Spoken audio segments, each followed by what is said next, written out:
So good afternoon, everyone, and welcome to the first ever webinar for International School Library Day for Australia. And the theme is, as you can see on the beautiful slide at the front, growing global citizens. My name is Carolina Furman, and I'm joined by my co-worker, Jackie Lucas, who's on tech support. So we just want to start off by saying that we are presenting and recording this webinar from the lands of the Ngunnawal and Ngambri people and express our gratitude that we share the land today. We also acknowledge the great cost of that sharing. If you would like to acknowledge a traditional land that you are viewing from right now, please write it in the chat.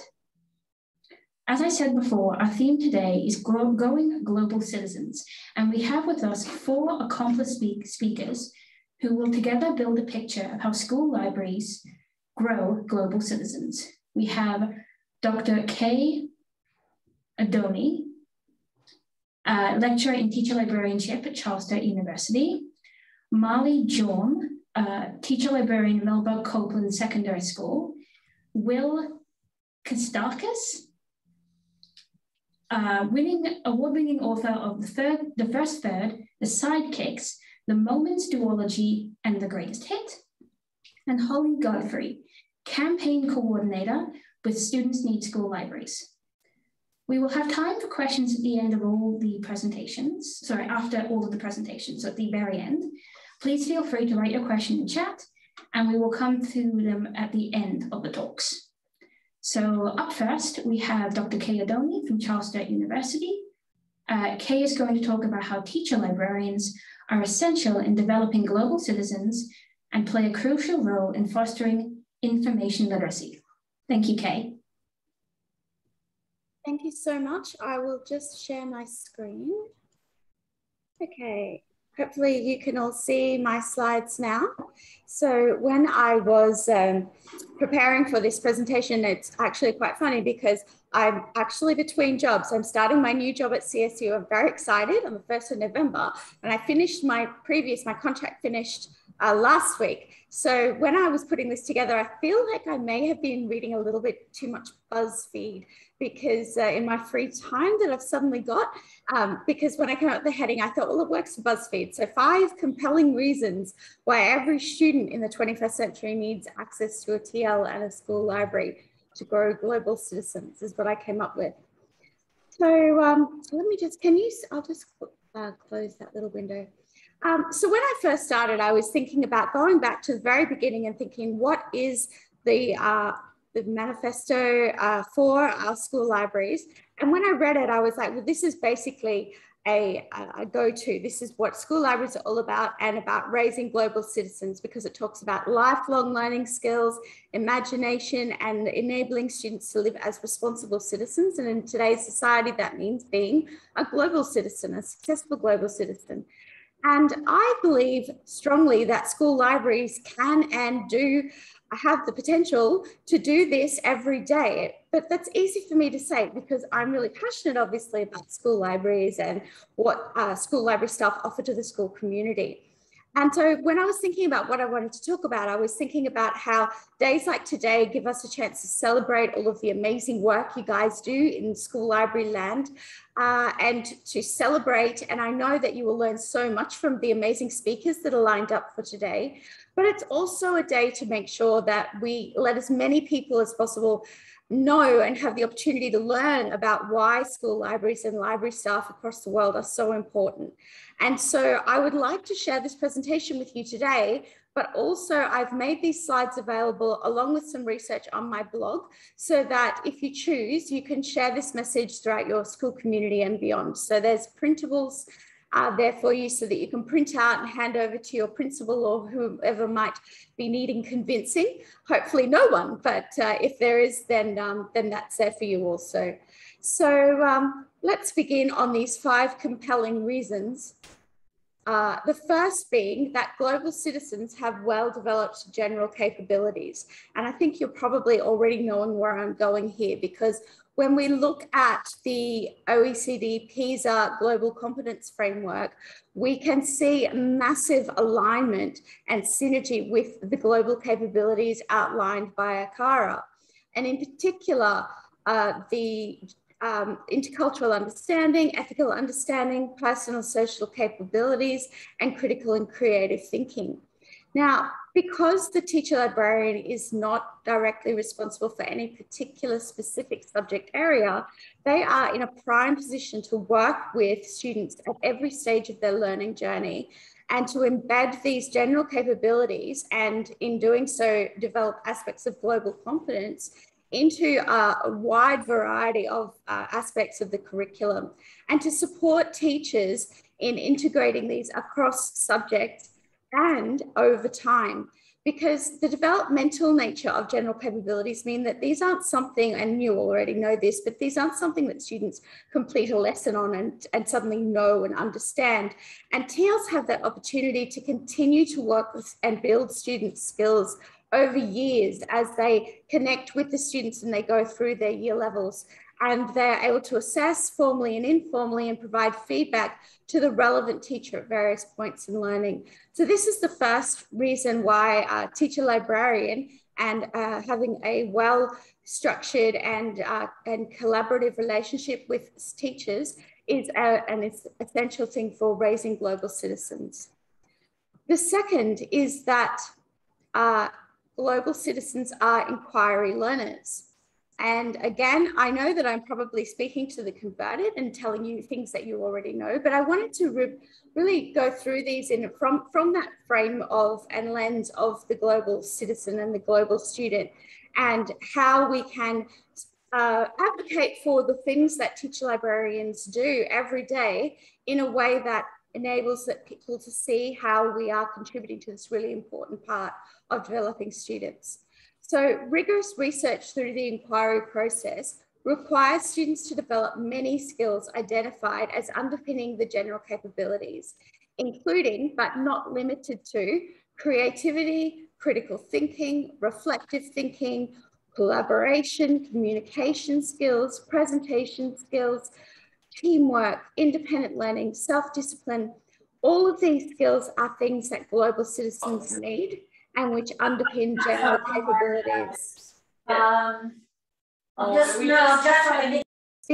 third reason is that global citizens are information fluent and information literate. And so I'm just going to explain a little bit about what I'm thinking here. To be an active and informed member of our democracy, and to have the capacity to take agency for a sustainable future, our students must be able to engage critically with information. And as global citizens, our students must be even more than information literate. They must be information fluent, which is developing on the work of June Wall. And June has been working with a lot of New South Wales teacher librarians on this really awesome model where she talks about how we need to become fluent and have students who are fluent in their information literacy, so that it's not just something where they're able to apply their critical analysis and evaluation skills of information just when completing research, but whenever they're engaging with information, which basically we know is all of the time in this information environment that we live in today. And it's not just that we go out seeking information. A lot of information is pushed through to us via a huge array of channels. And so being fluent means that you are able to operate in that critical way without thinking. It can be, I like to think of it as the way that we teach our basic math skills, and how we start off just getting students to be familiar with basic maths facts, and we work through their competence, then they become literate and they're able to apply those basic maths facts. But it's when they're fluent and they just solve those problems in their head without even thinking, that's when they're able to really start operating at a higher level in maths. And the same thing with this information fluency framework. Number 4 is that global citizens are informed and have access to current and high quality information. Well, we all know that students need more than just Google, no matter what the common beliefs and misunderstandings may be. And many research and news articles are inaccessible due to paywalls. And even if they're freely available, they may not be easy to find. High quality materials not always the top hit on Google, thanks to algorithmic manipulation and search engine optimization.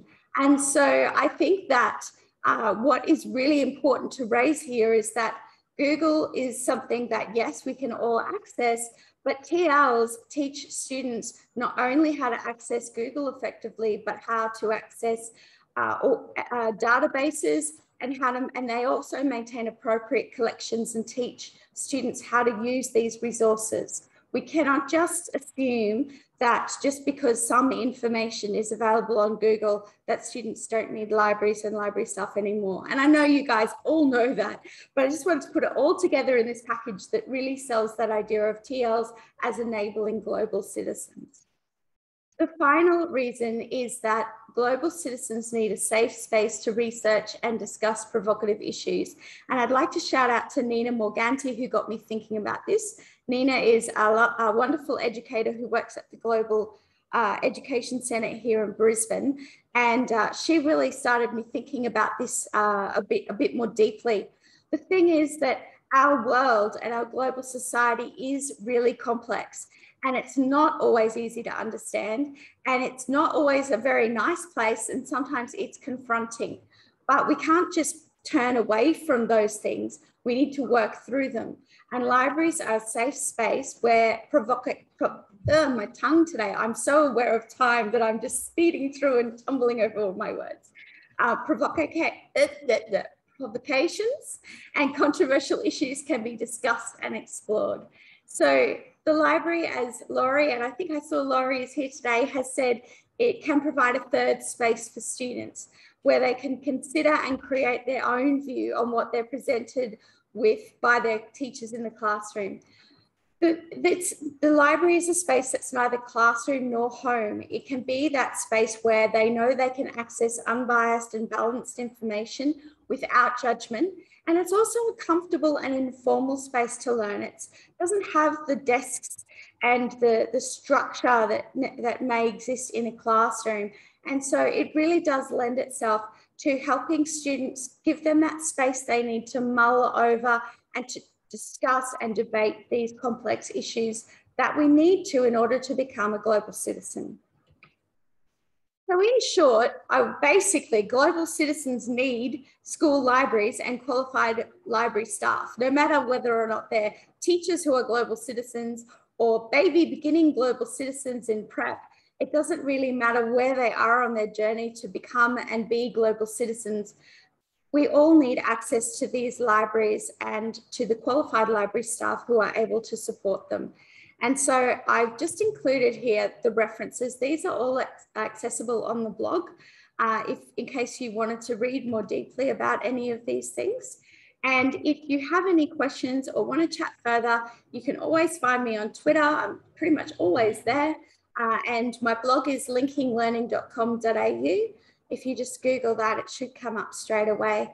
And I posted it just this morning, so it should be right on top ready for you. So thank you so much for this opportunity. I'll turn off my microphone now and be looking forward to listening to everyone else's discussions in this wonderful webinar. Thank you. Thank you so much, Kay. That was amazing. I think everyone can agree that that was a fantastic talk. And I'm sure we're all really excited to hear the next amazing talk from our next speaker, Molly Jorm. So Molly is a teacher librarian from working at Melba Copeland Secondary School. And she's going to be talking all about the 3 spheres that build global citizens: readers, researchers, and thinkers. Do you want to take it away, Molly? Super, thank you, Carolina, and hello, everyone. I'll just share my screen so you can see my slides.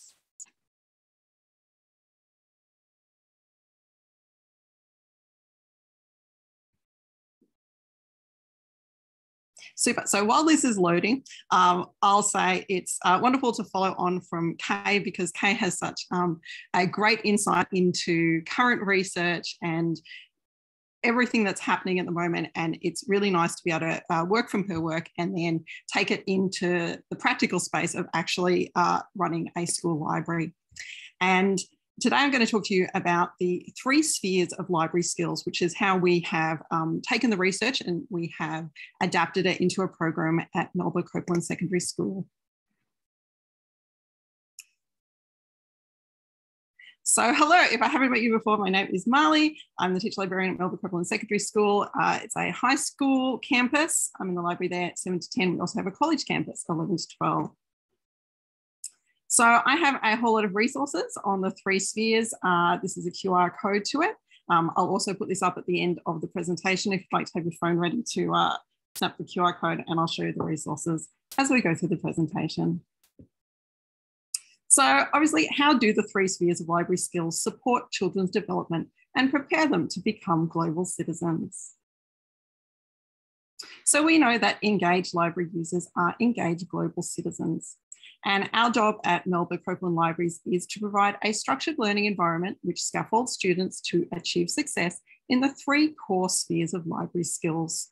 We needed to take all the diverse research that's coming in and bring it down into a package that was accessible to be able to explain to students, to staff, to leadership about what is the core of library work.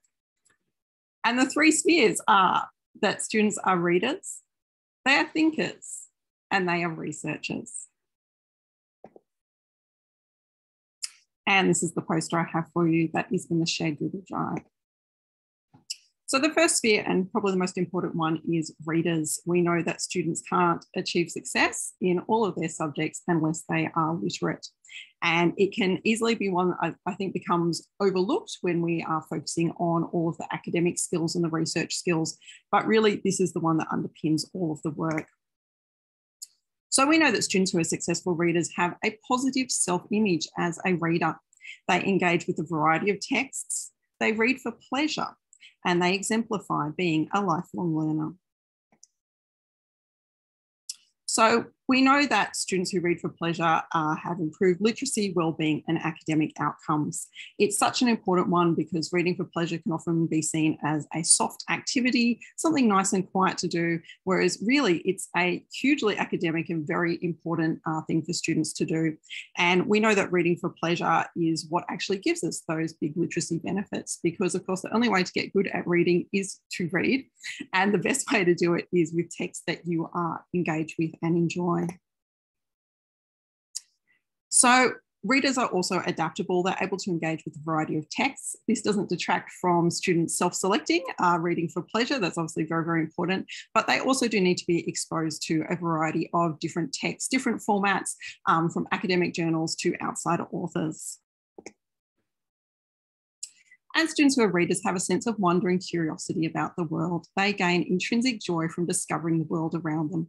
And of course, this is something lovely that we can foster in our libraries, and they are such great places of wonder and joy and exploration. So how can we as library staff support students in becoming successful readers? We can foster an inclusive environment where reading is offered as a gift, not a chore or a homework requirement to do. We can encourage students' positive self-image as a reader. We always say at Melba Copeland Secondary School, all reading is good reading, and the right book to read is the book that you are enjoying. And we heavily promote student personal choice. And of course, students need regular time to practice self-directed reading. Again, students will not gain reading skills if they do not have time to read. And for some students, the only books they may have access to are in your library, and the only time they have to read may be while they are in the library. And this is the poster I have for you in the shared Google Drive. So the second sphere is thinkers. So students who are thinkers, they critically evaluate sources using lateral reading skills. So they synthesize information to communicate effectively with others, and they engage in online and offline global citizenship. So We need students who can obviously critically evaluate sources, and we encourage our students to use lateral reading skills. This is based on great research that shows the effect of not just searching within a source that students are reading, but actually checking what other sources have to say about that source, and therefore lateral reading, because they're reading across a source, not just from top to bottom. It's a very effective technique. It doesn't need a whole lot of acronyms you have to remember. As soon as students are confident in using lateral reading, they can use it for all information products that they're accessing. Thinkers synthesize information effectively. They can communicate this knowledge to influence others. And obviously this is very important, that they not only understand it, but that they are able to express that in writing, video, conversation in many multimodal ways. And thinkers engage in online and offline global citizenship. They explore what it means to be a good person and to contribute to humanity as a global citizen. And having diverse voices, wonderful authors, fantastic challenging things to read in the library obviously help with this. And of course, the atmosphere that you foster there. And this is the poster I have for you in the shared Google Drive. And so how can we, as educators and library staff, support thinking? We can encourage students to engage critically with all information products. As Kay said before, from their personal research to things that they encounter in school. Explicitly teach those lateral reading skills as the gold standard in critical literacy, to give students opportunities to extend their skills using curated real-world scenarios. We know that the internet and information is a very big universe for students to operate in. And if we can provide curated but world realistic scenarios for students to test their skills and try it out in a safe environment, it's very powerful for them. And we can also explore the psychology behind disinformation and the effect that cognitive biases have on our ability to critically evaluate information effectively.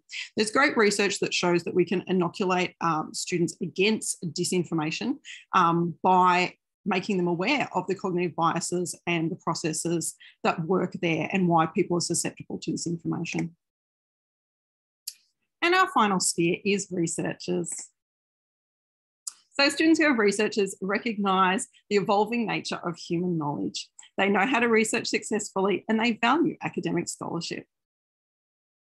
So researchers know how to recognise quality peer-reviewed research. They know what it looks like to find quality sources, and they know what distinguishes it from the top hit in Google. And researchers, of course, know how to research effectively. They have comprehensive research experience on a variety of topics, both academic and personal.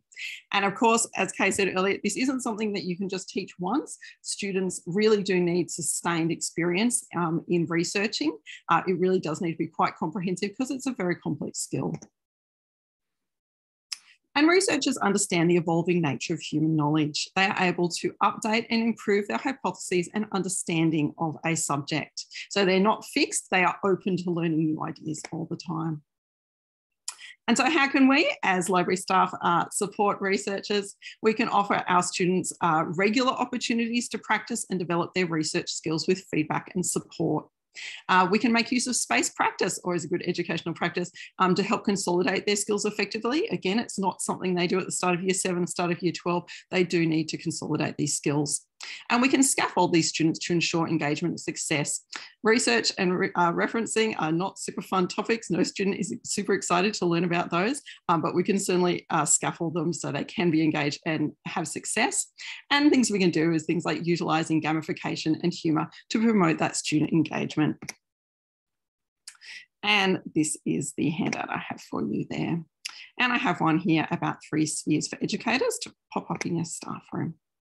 So we know that students who are engaged in the 3 spheres of library skills, they have the building blocks to become successful lifelong learners. They're confident at critically evaluating diverse forms of information. They enjoy reading for pleasure, and they have the skills to successfully find reputable information for both personal and academic purposes. So these are the resources I have for you in the shared Google Drive. And here's the QR code for it again, if you'd like to take a photo of that one.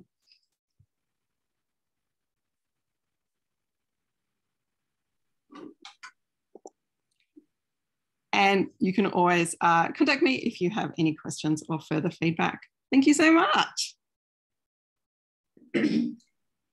Thank you so much, Marley. That was an amazing presentation. It was really engaging seeing the three different spheres and how they interact with one another. And the resources are really like, sorry, I had a frog in my throat. Yeah, the resources were really great as well. So we had I saw a lot of interesting people in the chat asking, where can we get these and where can we get your PowerPoint slides? So that was phenomenal. And now I'm very excited to say that we have the award-winning author, Will Kostakis. So Will visits hundreds of high schools every year and knows exactly how to get teens engaged in reading. And he has been nice enough to share his wisdom with us today. Thank you, Will. Thank you very much. Hi, everyone. My name is Will Kostakis. I'm a young adult author, and I would like to begin by acknowledging the Gadigal people of the Eora Nation, whose lands I'm broadcasting from today. Today, I'm zeroing in on one of Marley's spheres, which is literacy. I'm talking about making global citizens, really attracting those reluctant readers and getting them reading, getting them involved in the library, and then talking a little bit about author visits and what I've learned from an author perspective makes for a great author visit. But I have to acknowledge most of the things I'm saying today, they haven't come from my head. They have come from visiting, as was mentioned, hundreds of schools in non-pandemic years and seeing the wonderful work that librarians do across the country and across the world.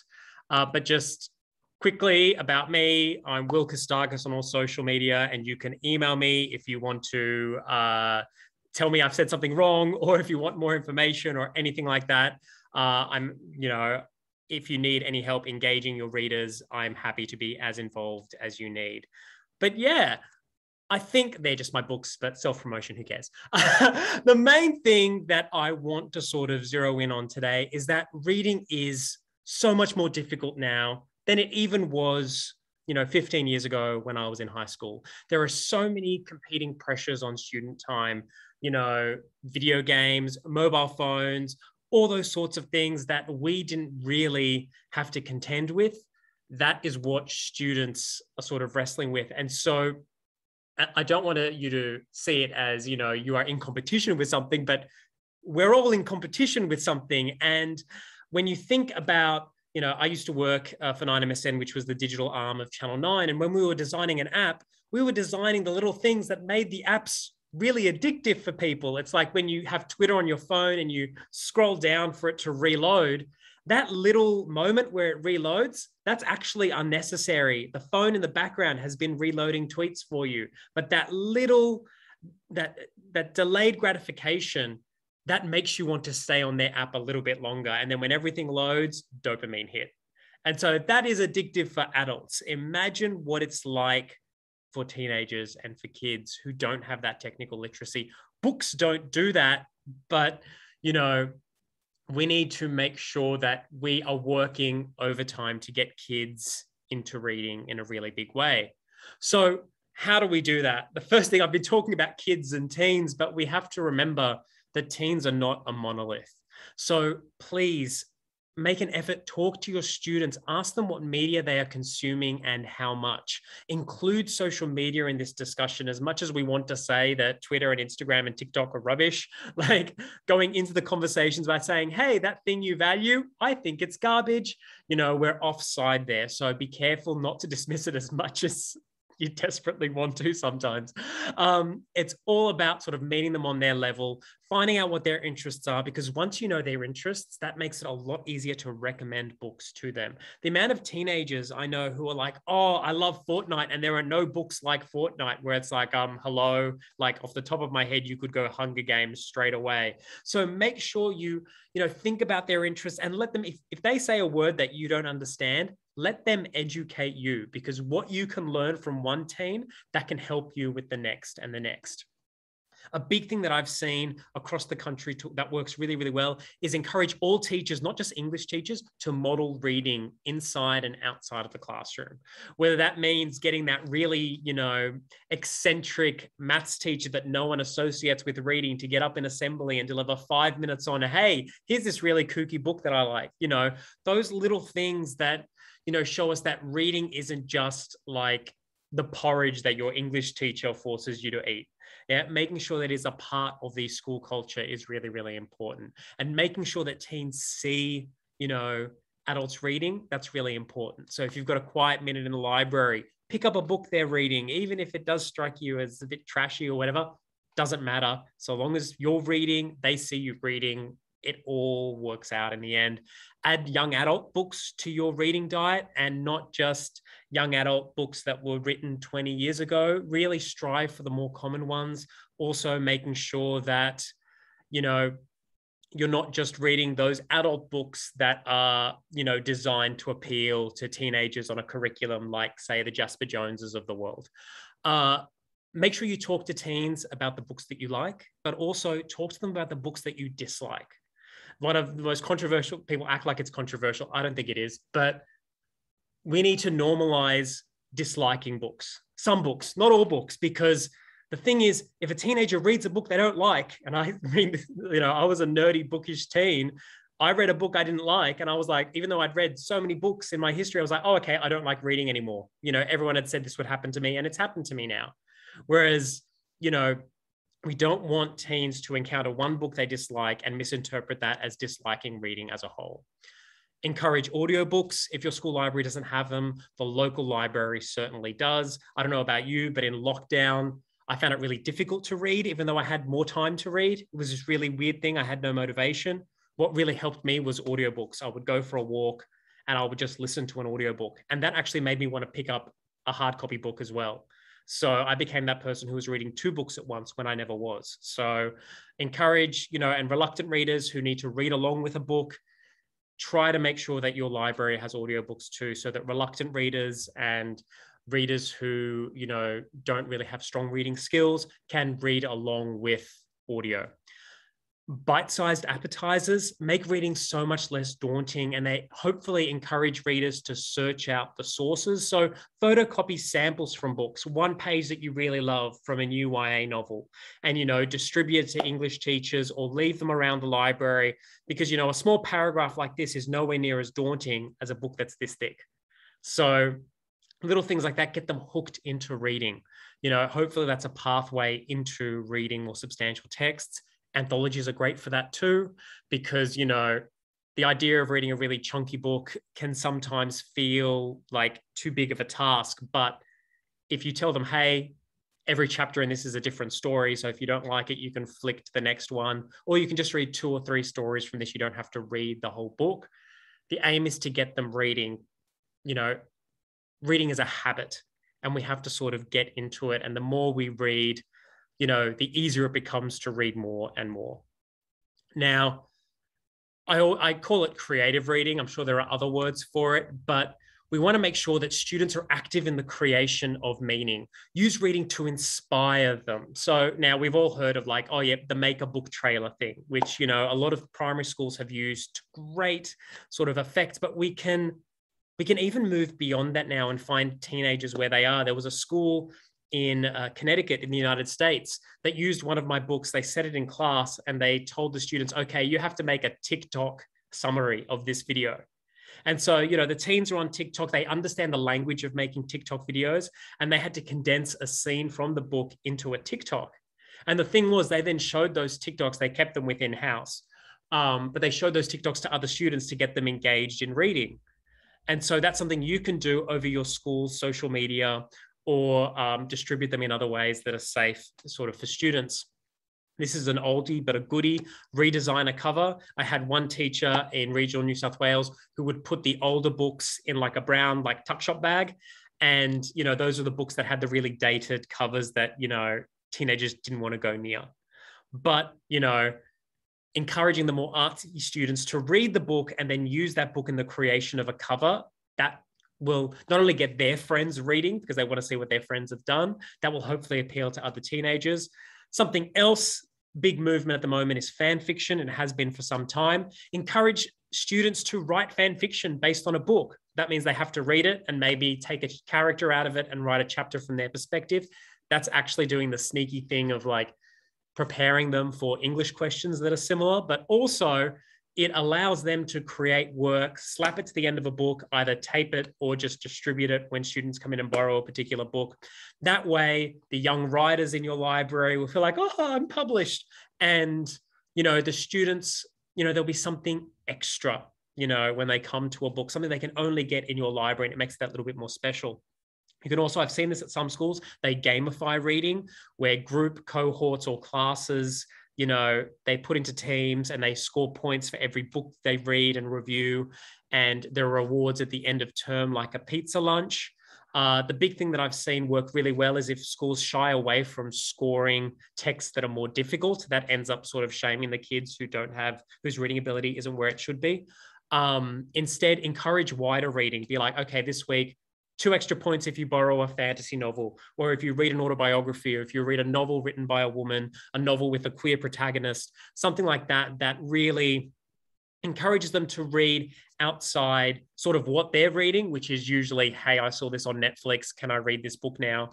Or reading the books that English teachers think are worthy, which are just like a collection of similes slapped together in a book. This will allow just make reading more fun and make it, you know, build up that sort of competitive spirit around reading, but, you know, then rewarding everyone. Another thing that's really important is demystifying the idea of the author. So source videos of authors talking about their books on YouTube, you know, play them in the library, get involved in youth voted book prizes like Yabba, get involved in programs beyond Book Week, which is the CBCA program, like Australia Reads, which, you know, distributes affordable novellas for students to read. Invite authors to speak virtually or in person. Okay, I have been waffling, so I'm going to power through this, and I'm sorry if I speak too fast. But for author visits, these are the big things that I want you to really think about. Articulate your goals for the visit to the author. Like, I'm a very goal-oriented person, so you tell me what you want and I will do that. Some authors aren't like that, but make sure that it's there in writing what you're expecting so that you can get the most out of it. But listen to what the author expects as well. So are you trying to get students excited about reading? Are you aiming to improve creative writing? Are you, you know, hiring an author because their book deals with a particular social issue that you want to use as a springboard for discussion? All those things, you know, it helps the author to know beforehand. Ask the author what they would like from the visit. You know, what kind of talks make them the most comfortable. I know some authors who just like to go up and give the same talk over and over again. And sometimes, you know, if I'm visiting a new school, that's what I do. But I would much rather go into a school and sort of speak to a school's particular needs and discover that on the day. You know, some authors aren't comfortable with speaking 50 minutes without any feedback. Q&As are what they sort of prefer. And that's actually the model in American schools, which I didn't actually expect. So in Australia, it's like, hey, go give a talk. The kids will be quiet. There'll be Q&A at the end. In American schools, they'd actually read my book beforehand. And it was like I was grilled for 60 minutes by the teenagers on the meaning of the text, which was frightening, but also really amazing. And those kids, even the ones that didn't like the book, they got something out of it and they got to interrogate my ideas. And I think there's more bang for their buck than me getting up there and being like, here's my marketing spiel, goodbye. Like, I think it takes a lot of coordination with English stuff, but it makes it, I think, a lot better in the long run. And ask them, you know, let them know which books they want to focus on. Make sure the details are clear. So prepare an itinerary for the day, expected arrival time, audience breakdown, note if they have spoken to that audience before, technology requirements, school entry requirements, parking, dietary requirements, all that sort of stuff. Timetable some rest time, if possible, if needed. Be mindful of how many emails you send, because you may be one librarian sending 5 emails, but if an author is visiting 6 schools in a week, that quickly becomes 30 emails per week. And if it's a tour of a few weeks, it becomes very unmanageable very quickly. And be upfront about budgets and costs. In the school, lay the groundwork for the visit, you know, prepare a display of the author's work, make sure staff are aware well in advance. If you're booking Will Kostakis, for instance, don't tell the staff that Christos Sulkis is coming. People are just going to be very disappointed when the author of The Slap doesn't walk in. Encourage English teachers to use a sample from the book in class as a writing prompt or something for study. Organize a book club that reads the book beforehand and, you know, generate some questions for the authors. speak to a local bookstore to organize sales before and afterwards so that kids get something signed on the day. On the day, obviously respect any free time that you have timetabled for the author. It's very difficult to say no to, oh, little Timmy read your book and was very inspired. Like when they sort of tend to snowball, make sure there is time for authors to have that sort of downtime between talks. Remind teachers to be active listeners. That teacher up the back who's marking essays or, God forbid, on the phone is more distracting than they think. And if it's virtual, encourage student participation in the video call, make it a Q&A. And since we're talking about global citizens, you know, even think about branching out and finding American YA authors, because my experience is Australian teenagers are sort of shunning local stories at the moment. And they are going towards stories that are set in towns that they watch movies and TV shows about in the US. And, you know, as much as I think that sucks as an Aussie author, we've got to go where the teens are. And if that means, you know, getting Donielle Clayton, Angie Thomas, you know, those big powerhouse US authors in to speak, if that gets them reading, then that's a win for everyone. Thank you very much for your time. I'm going to be quiet there. And yeah, thank you. Thank you. Thank you, Will. That was brilliant. And I love the mental image of you just walking in and just being grilled by 100 primary school students. Because if anyone's ever talked to a kid about anything they're interested in, it can get really intense. Yeah. And unfortunately, we are now at our last speaker for the webinar. But luckily, that speaker is the phenomenal Holly Godfree from Students Need School Libraries. So if you wanted to take it away, Holly. No worries. Thank you. I'm really happy to be here today. I've been so much enjoying listening to all the other speakers. I hope, is my screen coming up okay with the little fern, the little budding fern? Fantastic. Okay. Right. So the premise that I'm coming from for my little slice of the pie here is that strong school libraries are a key component of growing strong global citizens. And so therefore, we need to advocate for strong school libraries. I'm basically going to talk about two broad things. The first is I'll give you a bit of what I see as a national picture of school libraries across Australia. This is based on my experiences coordinating the campaign and also working with the School Library Coalition, which is all of the school library associations across Australia, and also my advocacy work here in the Australian Capital Territory. And the second part is just different practical tips and ideas that you might like to try that can help you with school library advocacy. I'm coming to you today from a windy, chilly afternoon in Ngunnawal country, and the sun's come out, which is nice, but yeah, very breezy. Right, so this is my anecdotal overview of my view of the national picture. The states that are looking the best are New South Wales and Queensland. And people that live in those states might be surprised / disappointed to hear me say that because there's so many gaps in the policies that they've got there with regard to school library staffing. However, at least you have policies in these two states. And that's what we are looking to get hopefully across the nation. In the up and coming category, we've got Canberra. And that's because in the most recent election here, the government promised 50 new teachers to pay for 15 teachers to become teacher librarians, and also to centrally pay for 25 positions, teacher librarian positions in the schools of most need. And also because our union branch here has included something called an EA implementation plan, which refers directly to the document that we wrote a few years ago called School Libraries Heart of 21st Century Learning, which you might have heard of. Oh, and I forgot to mention, I've sent through to Carolina just a PDF of my slides, so that little hyperlink, you'll be able to click that later on. I'm assuming she will make that available. In the mid-level section, I'm putting South Australia and Victoria. Some of you might be familiar with the ACER staffing census that happened, I think it was last year, maybe the year before, where they looked at every single school, public, private, everything across the state, and found that only 23% of schools had a teacher librarian in that state. And I reckon it's probably similar in Victoria. And unfortunately, at the bottom of the pack, we've got Tasmania, where last I heard, there was not one single teacher librarian in any public school in that entire state.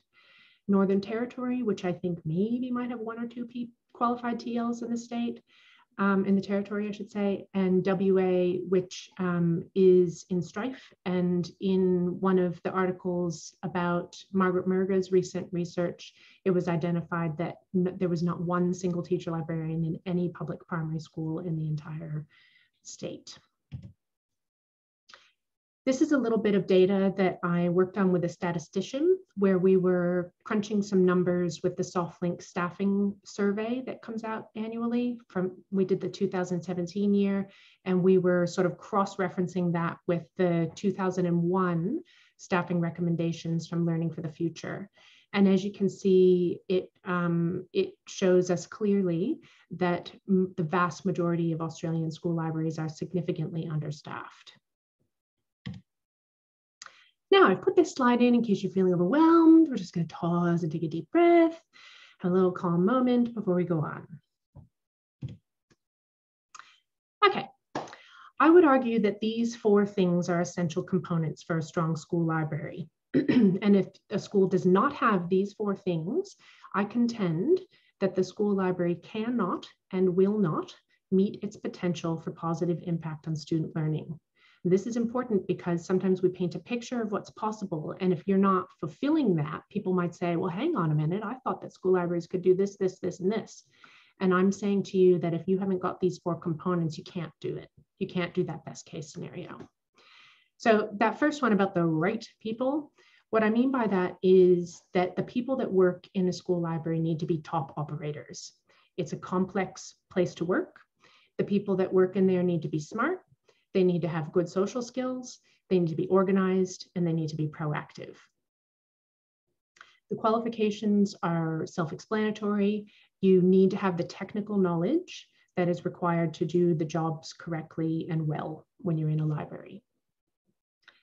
The team refers to the fact that many school libraries have just 1 person or sort of 1 role working in their library.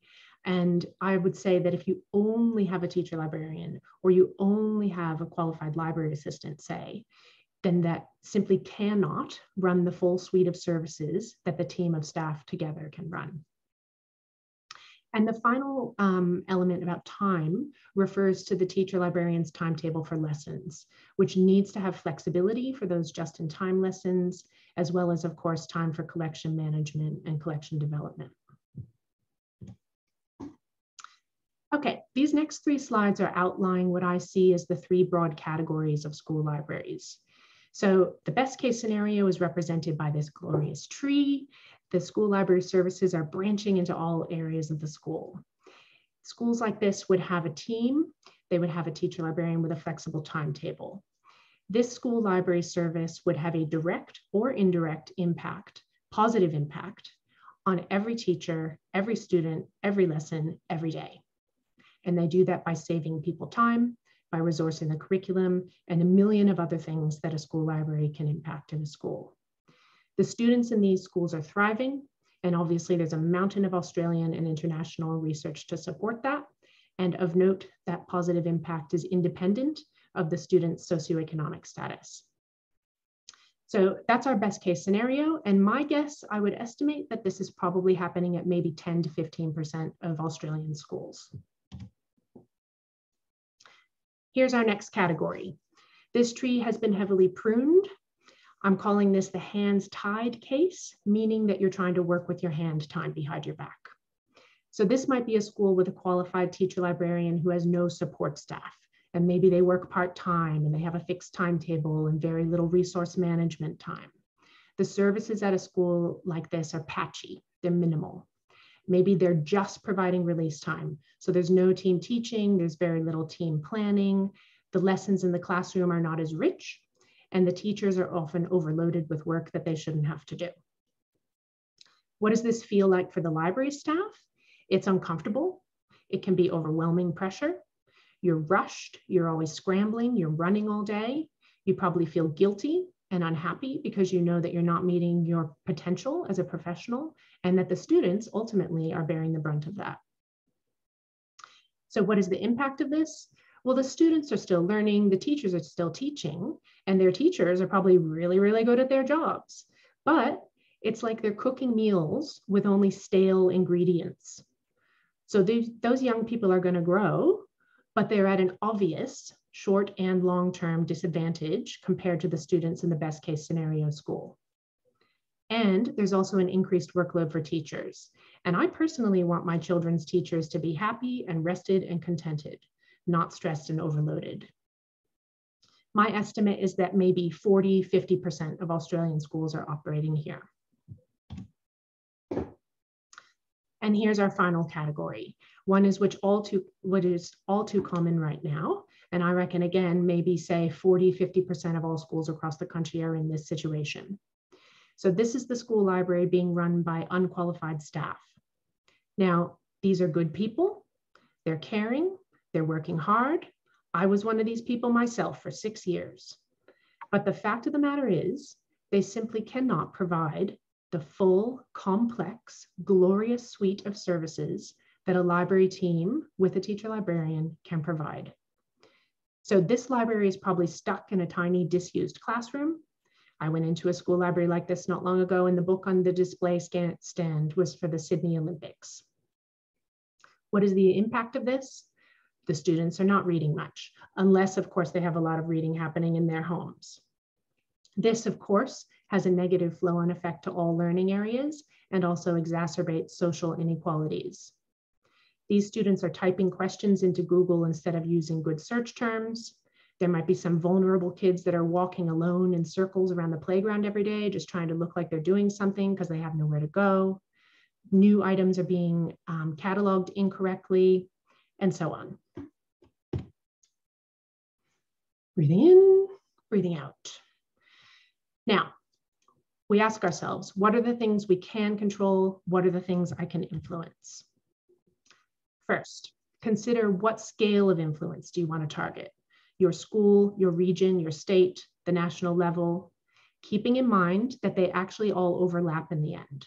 So what you do in your school ultimately will impact on a national scale because it strengthens or weakens the widespread conventional wisdom about the value of school library services and teacher librarians.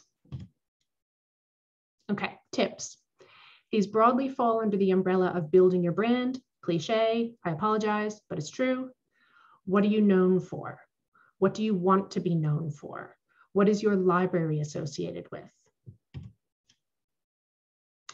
These are things that have been guiding ideas for me when I've been shaping my quote unquote brand or my reputation.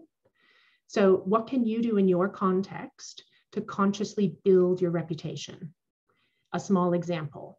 Before I send out any email, I reread it, maybe sometimes more than once, and I try to make it as short and sharp as I can, because that is a concrete way of showing that I don't waste people's time. And the advocacy angle here is obvious. When your reputation is strong, then you and your library are more safe when budgeting decisions need to be made. Consider these two things. Marketing is where you tell others that you are useful.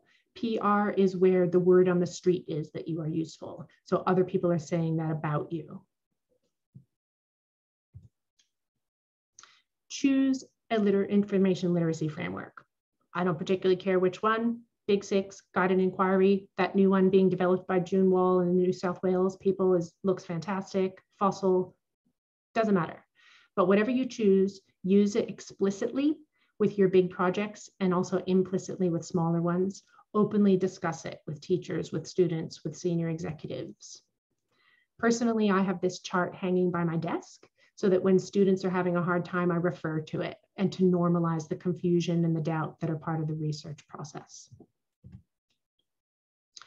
Collaboration on assessment design. This is a critical component of differentiation of services, and school leaders really value this. Sorry, I can see I'm running out of time, I apologize. Use your ignorance as your strength because you come to the subject with fresh eyes, whereas the teacher is the content expert. The yellow bits are things that the teacher librarian added. Another example is here, we've defined the verb so that they know exactly what analyze means instead of just having a vague sense of it.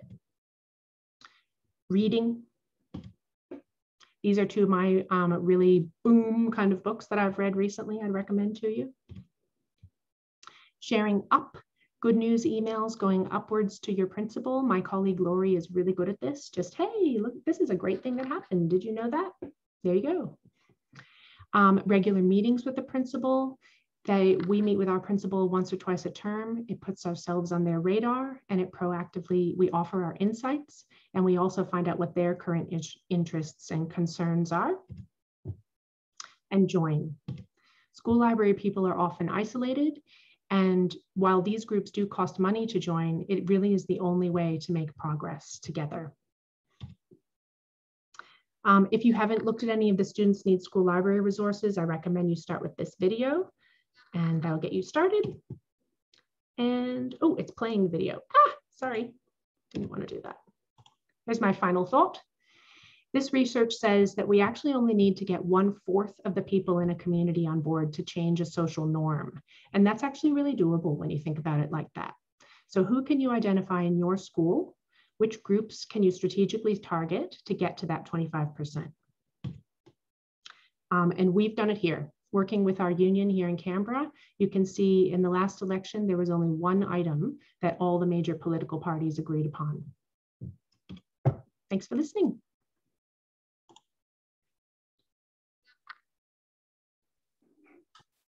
Thank you, Holly. That was really informative and had some great practical tips. And I think I speak for all of us when I say that I really enjoyed the breathing periods, because it was quite of serious news, and then just relax and breathe and we'll move on. So thank you again so much, Holly, and thank you to all of our speakers. We had some great presentations today, which touched on a lot of really good areas, some great practical tips.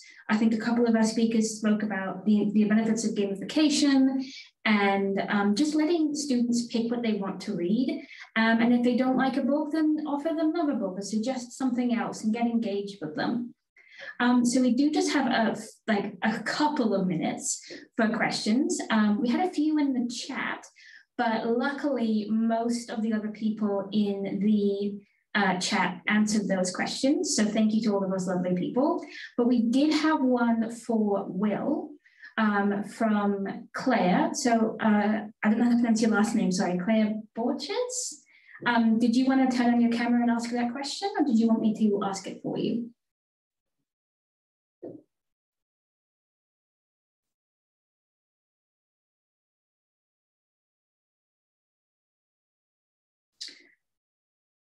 Okay, I'm going to assume that you'd like me to ask it for you. So the question was, how can library assistants assist in these tasks to promote reading and book awareness rather than just be seen as the book coverer, book shelving and loans facilitator?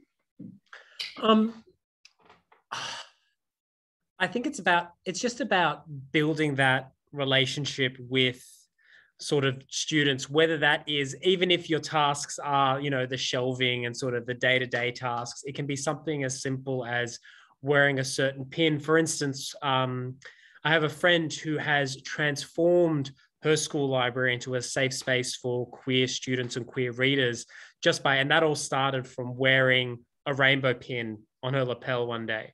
And it was just those, you know, those little things that start conversations with teenagers.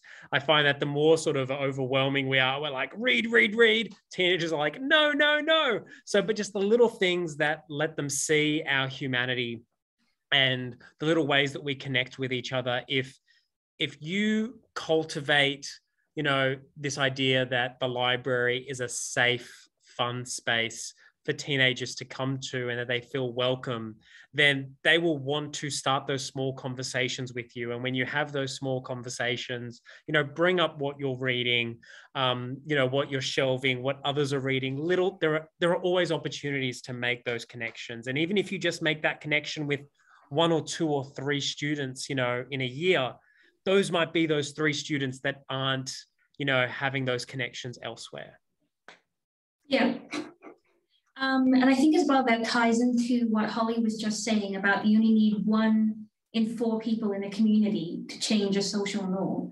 So it just goes to show how from little things, big things grow. And that was the only question that wasn't already answered in chat. So does anyone else have any other questions? And I will just mention that after this webinar is finished, we will be putting the recording up on the ALIA YouTube account. So you will be able to rewatch it if you would like.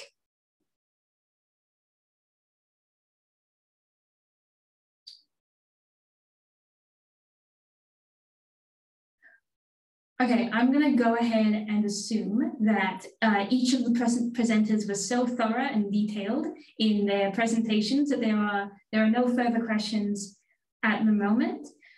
So we might wrap it up there, but I just wanted to say thank you again to all of our amazing speakers. That was really phenomenal. And yes, a link will be provided sent to all of the attendees, and we'll be in ALIA Weekly next week. It was fantastic to watch, and thank you all again for attending and for speaking. And a special thanks to my co-worker, Jackie Lucas, who was on tech support today, but also provided an awful lot of advice and help and assistance in formulating this webinar and promoting it and everything. So thank you very much, Jackie. And we might close it off there. So can I just say one thing? Of course. I just wanted to say thank you to you, Carolina, for organising. And I know that there's always so much work that goes into behind the scenes. So thank you as well. And Jackie and Alia for providing this for us. No problem. All right, Jackie's actually in charge of the webinar. So if you wanted to close it off, I think we'll call it a gin. Thanks, everyone. Bye.